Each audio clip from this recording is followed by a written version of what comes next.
I'm Dr. Pinkey Patel with Myri Health, and we are doing Mom to Mom series where I bring on founders that are also mothers, where we talk a little bit about what they're building and also their experiences postpartum.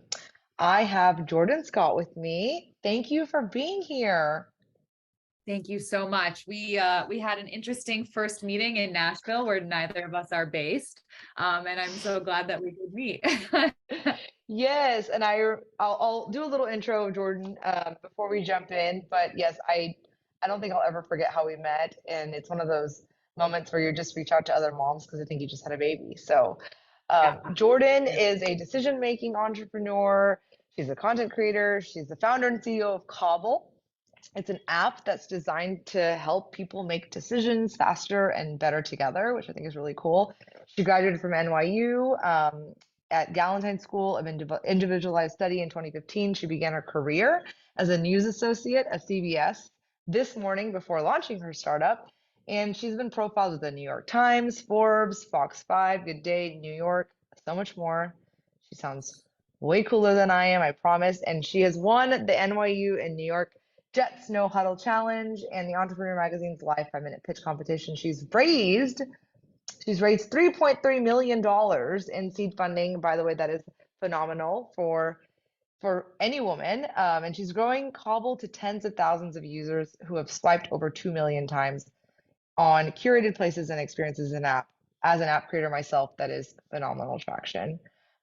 Cobble is really cool. I've actually checked it out myself. I've downloaded it after meeting her, and it's expanding. It's not expanded to Oklahoma City because we're not cool yet, not cool enough yet. But it's expanding to new cities and optimizing decision-making functionality and more. So, Jordan, you are clearly a super mom now, and tell us a little bit about Cobble. I feel like I already know about it because I've met you. You've told me all about it. But yeah, tell us more about Cobble. What is it?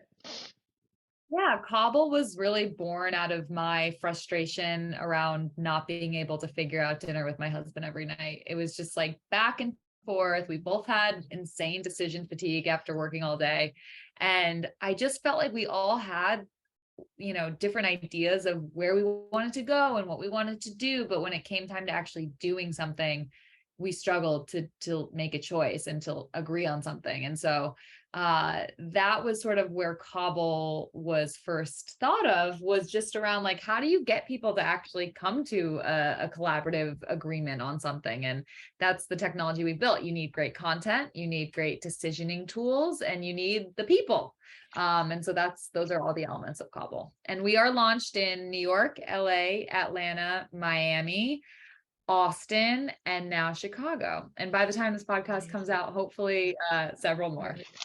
Yeah, that's amazing. So you mentioned the piece that got me with Cobble was decision making because you made this pre-baby. So decision making is Yes. paralyzing for any couple. What do you want to eat? What do you want to eat? What do you want to do? What do you want to do? It's like, but even whenever you're a parent, it's even more like you don't have time for that. And I always say like I just pick dresses because I don't like to pick tops and bottoms because decision fatigue is a thing. And so So I value that you have integrated that into the app. Um, how when did you have your daughter? Um, and then when did you launch Cobble, right? So kind of yeah. I launched Cobble June of 2020, so a pandemic baby. And then I had my daughter Leona in May of 2022. So I was 2 years in almost to Cobble when I had her. And yeah, the last year we're coming up on 1 year of Leona, which is absolutely wild. And it both feels like it's happened in the blink of an eye, and also she has been here forever, and like I've never not been balancing both of these jobs. I hate the word balance because I feel like I've read this once where it's like, how do you balance mom and work life? And I'm like, no, I am a really good founder one day and I'm a really good mom one day. I can't do both really well all the time. And No one can. there's no way. But you walked in, well, pandemic. So Cobble was born in a pandemic. which I bet had Yes, its own challenges because you were indeed. trying to navigate folks to spaces when spaces weren't really happening. We actually pivoted lightly within the app to include helping people make decisions on what to cook and what to Ah, watch, and yeah, decisions we ultimately hoped to get to but got to a little bit faster. And then we also anticipated, how do we support businesses as they're struggling, like all these awesome places were doing really cool delivery boxes, and we were like, okay, let's just help people make decisions on this cool stuff. And yeah. that's what we ended up doing. Wow. And then And you you had know, Leona. Oh, yes. New York was a different landscape than Oklahoma. Oklahoma kind of just made up the rules every week. Um, but I imagine the challenges of a startup. And then, with me, it was backwards. It was kind of both together. I guess the inspiration came from the baby and then I built it together. But I feel at the end of the day, there's some synergies of like parenthood and also entrepreneurship. Um, so tell me, whenever I met you, so I met Jordan because we were both at a conference in Nashville, and I remember you just reached out to me on the app that we were all collectively using for the conference, and she was like, "Hey, I just had my baby like 3 months ago," and and it was just one of those like motherhood instincts of like, I don't know. Tell me what attracted you to even message me, and you were on your first trip away from Leona. yes, yeah, my first overnight, my first literal time away from her, I was pumping every 2 hours in like random rooms. To give this conference credit, there was a pumping room, which is great. There was another mom in there that, we kept on having to kick out like random business guys who were like sitting on the couches. We're like, no, no, this is for pumping.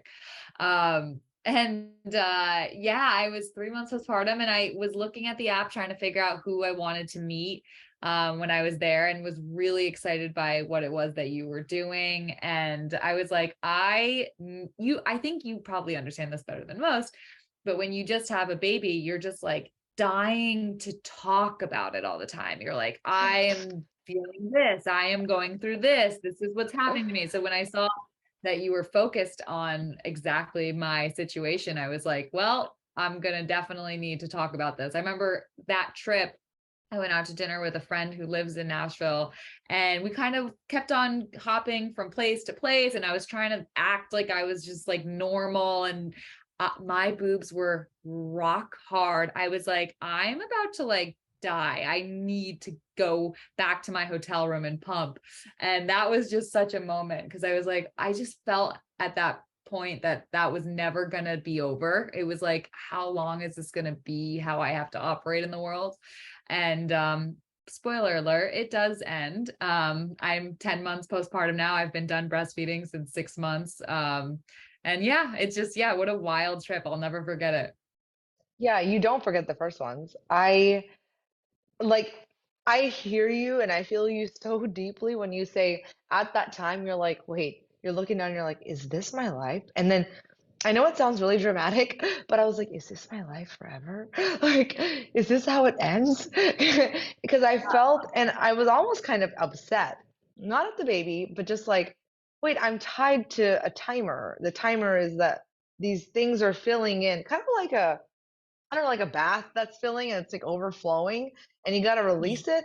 And it's just like a Yeah. timer. And I'm like, I can't get rid of it. It doesn't stop.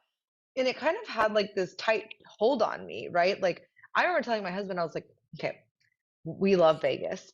And I was like, I need to go to Vegas after, like, I need something to look forward to before I start work. So I remember going to Vegas and I was carrying my pump around. I was like, if I have to go upstairs and pump, I'm going to go eat delicious food. I'm gonna walk around, but I was still strapped to my pump. But I was like, I had to find joy in it because I was like, I don't care if it's upstairs. I can go upstairs and just pump. We can stay here. I can go, I just wanted to be out and feel like myself.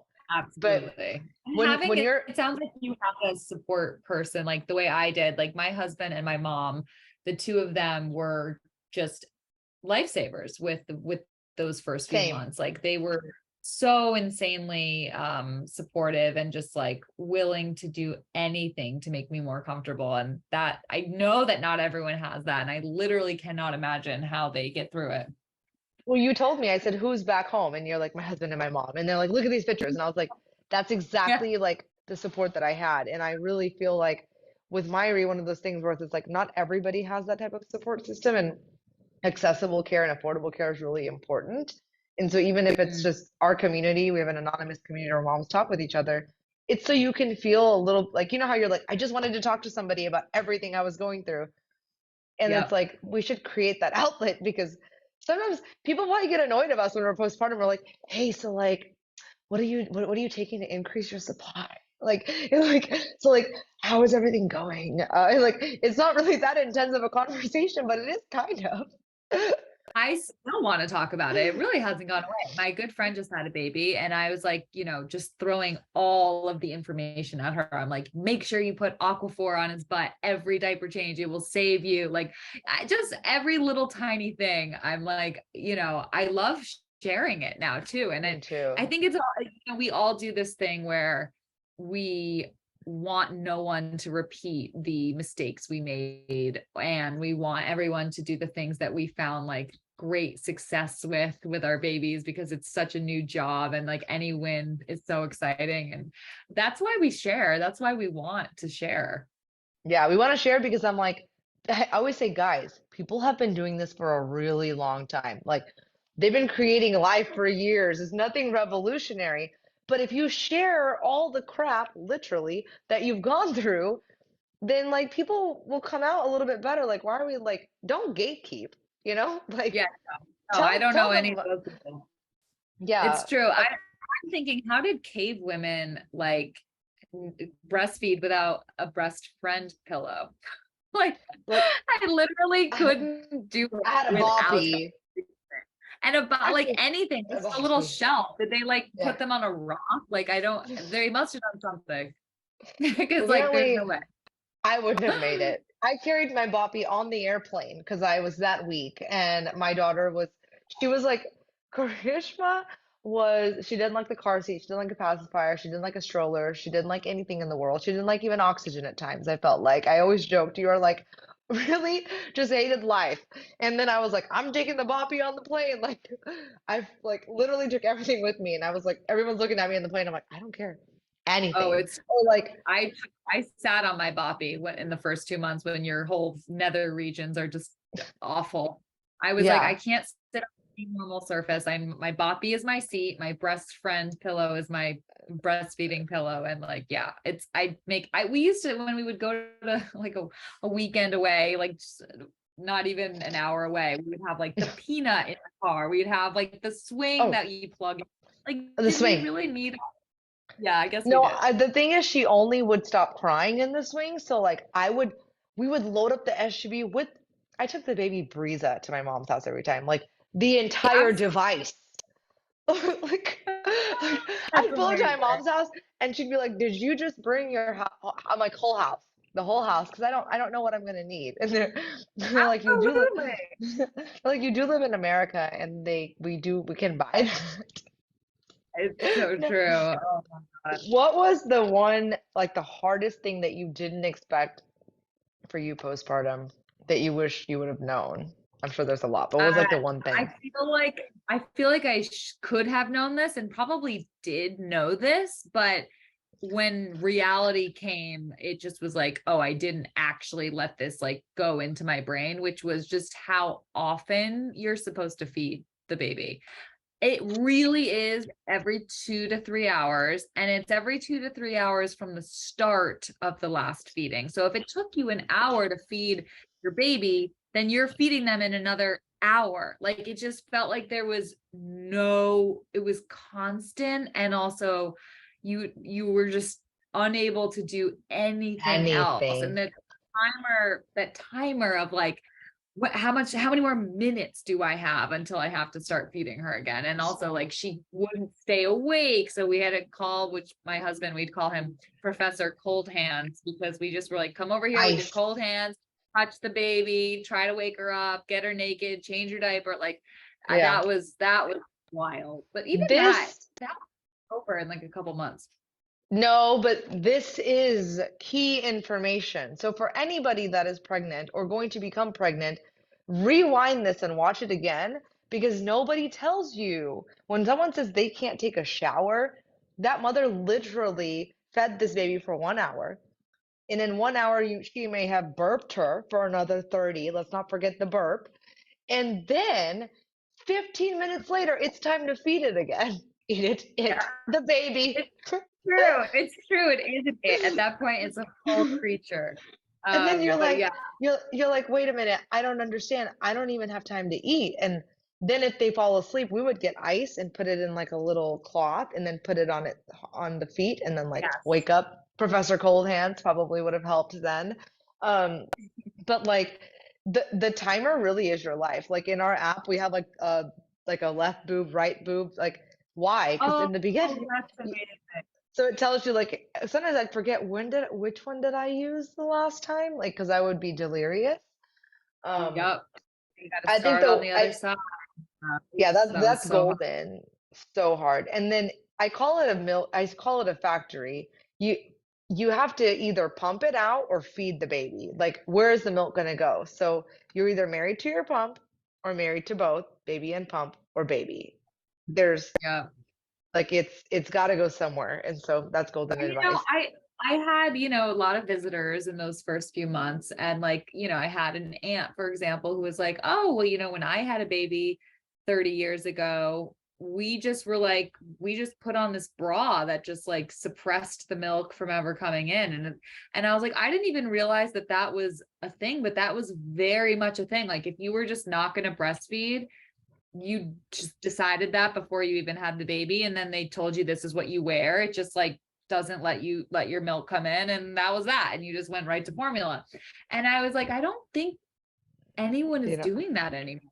And like what does that even mean? Like you just either have to pump and let it sort of dry out if you don't want to do it. Or I know a lot of women struggle with undersupplies. I mhm. can't fathom it because I had such an out of control oversupply that I was in the hospital with mastitis, and like I had to put stuff on my breast to stop it from making milk. Like it was crazy. Did you have to do like But cabbage leaves and stuff like that to they did get yourself? recommend cabbage leaves. Yes, Yeah. but luckily it was also just like a cream that worked wonders for me and like finally gave me some So relief. isn't But that yeah, wild? Like wild. some women, they would kill for an oversupply. And I always say, listen, that's great, but there's also a con to that. And you ended up in the hospital, apparently.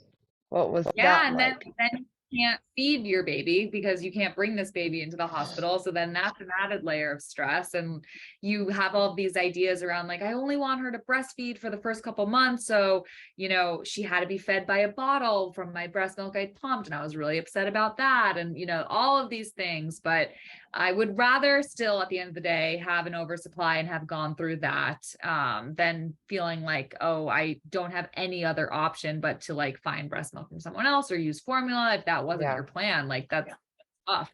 And But at plans the same time, change, right? plans Plans change. change. And I do think we're getting better as a society from like all this bullshit shame on like breast milk versus formula and all of that. But I still felt it. Like it didn't feel so societal as much as it felt like if I am not feeding her, like I am not being her mom. Like, and I maybe that's still partly society. Maybe It it's just is. like something super innate as a woman. Like, I don't know. But when she's the one who quit wanting to breastfeed. We gave Mm. her formula, we gave her my breast milk out of the fridge, and she only liked cold milk. So she wouldn't drink from me Oh, anymore. wow. And I was really upset about it, but she fully quit at 6 months. And then once my stash, which I had a crazy stash because of I all did the crazy too. pumping. Yeah. But once that was out and we moved to formula, I was like so upset that we were doing that. And then I was like, why? Oh my God, the freedom of moving to formula and the ease and the reaction she had to it, which was beautiful. She had absolutely no change. All of that was like, why didn't I do this sooner? I went through all of this, and my thing was a little opposite. I wanted her to take a bottle because I wanted to go to Vegas and have a little freedom from my pump or from her because she wouldn't take a bottle. We went through Oh, 26 bottles and like 70 something nipples. oh The my Amazon guy God. knew us because every day would be like a bottle at my door. I one day got so upset. I was like, just give her like a scarf, like pretend like it's me. Let's spray my perfume. And they're like, she smells you. So I went to the other side to take a shower, and then I had to leave the house. I mean, we did crazy things for her to take a bottle. Isn't that crazy? And then it was just like, she only wanted me. And then I felt like a prisoner. And I was like, Yeah. if you only want me, I can't go anywhere. And I don't know why I put so much pressure on myself, but isn't it crazy? Like one minute you're like, that's exactly what I want. And you're like, it wasn't a big deal that I look back at it. But Yeah, at the no, it time, definitely, it's crazy. no, it everything is so insanely elevated. And maybe that is also because, like, I mean, as a founder, I was only able to take 3 weeks maternity leave, which I think it is Same. good that I was the first one in my business to do that, because now I know if anyone else gets pregnant, like I would never allow that. Like it just isn't enough time. And even if, my next one, if we're so lucky to have one, I would definitely do that differently as well. I would hopefully be able to take more of a legitimate maternity leave and at least find a way to sort of like step back into work slowly. But Yeah. part of the reason I think everything feels so heightened for me, at least the first few weeks, was because I wasn't focused on anything but the baby. And I wasn't used to that. Like I didn't have my Slack to distract me and my work and something. And it was like only baby all the time. So of course that feels super heightened. It does. Yeah. Everything's much more elevated. Plus, I think we don't talk enough about how hormonally dysregulated we are, right? We're like, I mean, we're making food for another human being. We're not having our menstrual cycle. We might be starting it. I mean, come on. We're sweating at Yeah. night. We have no idea. I remember I'd wake Yeah. up and So walk. I'd wake up in something wet, and I'm like, is that my breast milk or is that me sweating? And I wouldn't know. I wouldn't know where the water came from. anything. It's It a could be blood. It could be, it could be it's anything. a did I pee on myself? It's a gamble. It might be all three. And I think this is the part where I was just like, why didn't anybody tell me about this? And that's why I was So like, true. we Well, shouldn't have to if reinvent the wheel.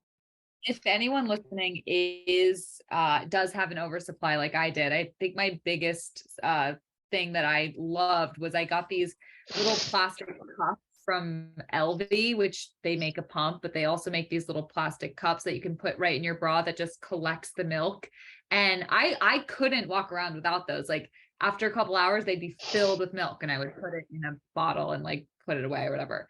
So that's what I would recommend. Don't waste the milk with like little Yeah. breast pads. Or like Yes. Haka, people love the Haka. There's new stuff now, but the Haka would like you would put it on one side while the other one were feeding, right? So But you had to this one, let down. I could just walk around with my shirt. Like I didn't have to have these like giant things hanging off of me. It was just like Yeah, fit those are right in pretty your. giant. Yeah. That's Yeah, really exactly. that is I didn't have to use those, but that Did sounds you pretty. did you ever use the Haka? I did, but it didn't work that well for me. Well, I mean, I I'm like wondering if anyone else had this problem. I would be breastfeeding her on one side and then catching the milk with the Haka on the other side, because when you Okay. start breastfeeding, the other side's going crazy. Again, maybe this is only an oversupply issue. I don't know.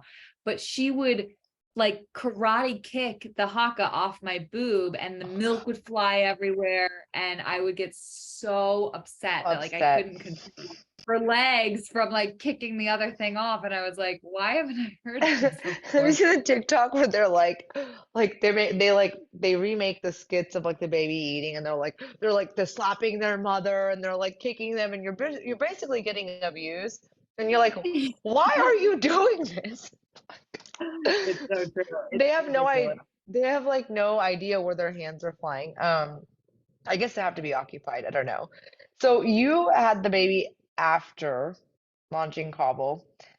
And any pieces of advice for anybody that, some folks they find inspiration after having a baby, and some of them are like, I guess because you were probably raising capital or had just raised in Yeah. it. You were in it. So like, what's the one thing that you learned and like a one piece of advice for entrepreneurs that want to do this that are also mothers? Yeah, I think my biggest sort of idea that I would want to get out there is that having a baby does not um change anything for like in a negative way for your business. Like if anything, I really do feel like I've become less anxious and less stressed with work, because I know sort of what really the priority in my life, and I want my business to succeed, and I want my business to succeed for her, and I want her to see me succeed. And so I think if anything, it's made me sort of a more empathetic and,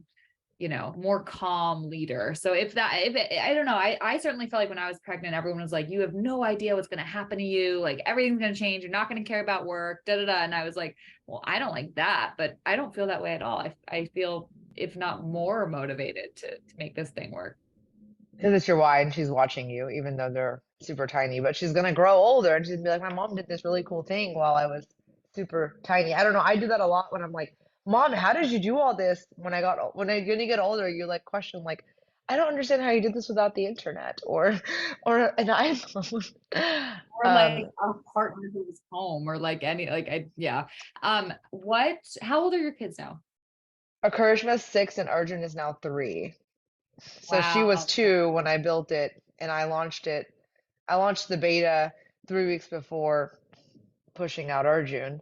And so my water broke and I realized people were using the app. So I told my husband to stay at home and let's hang out while I fix a few things. And he was like, you know, you can't have this baby at home. And I was like, no, no, no, no, no, I got it. Like, I know. I've done this before.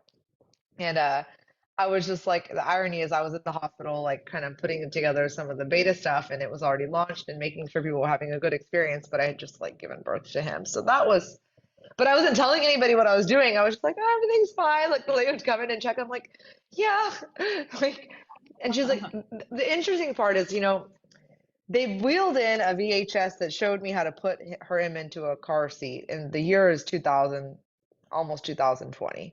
And I'm like, that I'm watching like real life happen. And I'm like, we need more resources than just you showing me how to put my baby in a car seat. Because I'm literally about to be pushed out of this hospital in a wheelchair and you're on your own, which is why Myri like was more and more relevant. Yeah. And we're Anything that helps yeah, figure this out is incredible. yeah. And now we're working with employers because they're realizing like you had a really interesting point when you're like, I would never allow 3 weeks off because you went through it. But you're also a female founder CEO and you went through it and you were like, oh, that was tough. You wouldn't put your employees through that. Being with that, we have the shortest maternity leave of all of the countries. Employers are finally like, okay, I didn't realize that, you know, 3 months is not long enough or 6 weeks is not long enough. And I'm like, we're not even sleeping. Yeah, we're still on the 2-hour pre situation. Yeah, it's crazy, but that's It, awesome. yeah. And so now, and then you know, I get asked, why don't you think women talk about this to employers? And I'm like, well, we don't want to talk about the messiness of postpartum with our employers because Yeah, we're it's supposed to private. be overperforming and doing our best. But yes, thank you so much for making the time and sharing your journey and experience. I think it's motivating. Obviously, raising capital is not an easy feat, and also building a product and scaling it and being in multiple cities, but then also raising a human. So, thank you so much for being here and wishing you all the best. And everybody go download Cobble now. Thank you so much. Should I go see if my daughter's available for a cameo? Oh my gosh. Yes. I think I hear her. She's with my mom. We love baby guests. Okay. Oh My my little gosh. person that I made. Hi. Oh my gosh, she's smiling. You're made for the camera. Hi. Oh, you like her? Anyways, this is Leona. Leona. Oh, you're 11 months old now. Almost. The 27th, she'll be 11 months. Well, you like that? Okay. She's Well, thank guffawing. you I don't know so about much for that. being here. And Leona, thank you for joining us as well. She says, I'm thrilled to have been here.